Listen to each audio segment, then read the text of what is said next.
Sziasztok! Készítsük el együtt ezt a hamburger szörnyet. Elsőként félbehajtjuk a lapunkat, majd a felső részt felhajtva ismét félbe. A hajtásvonal fölé rajzolunk egy félkört. Ez lesz a hamburger teteje. Majd a hajtásvonal alá hullámos vonalakkal megrajzoljuk a salátát. Ezután jöhetnek a sajtszeletek. Mindkét oldalra rajzolunk egy-egy háromszöget.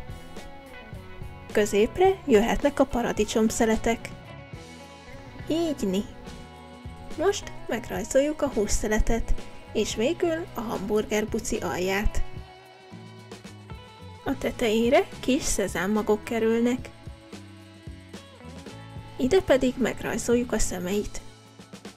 Nyissuk ki a lapunkat.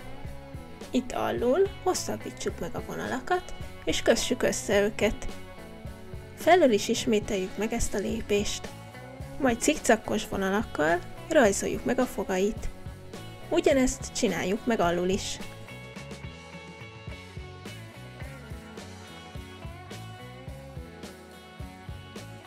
Középre rajzoljuk meg a nyelvét, majd emögé megrajzoljuk a manduláját. A két fogsorát mindkét oldalt kössük össze egy egyenes vonallal. Majd a hamburger zsemle tetejét a salátával összekötjük egy hullámos vonallal. Ha szeretnétek, oldalra még rajzolhattok sült krumplikat.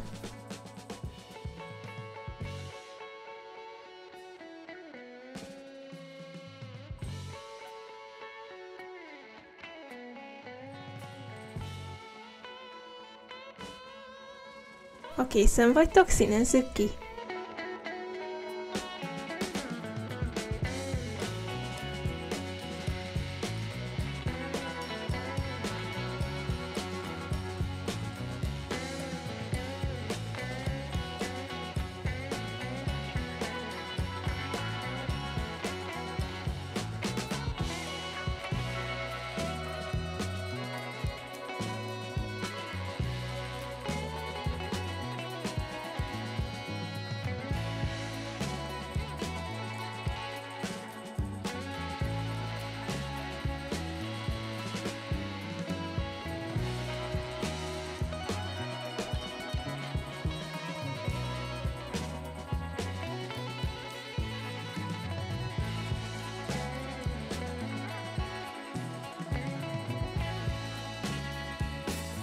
Készen is vagyunk, remélem tetszett és legközelebb is velem tartotok.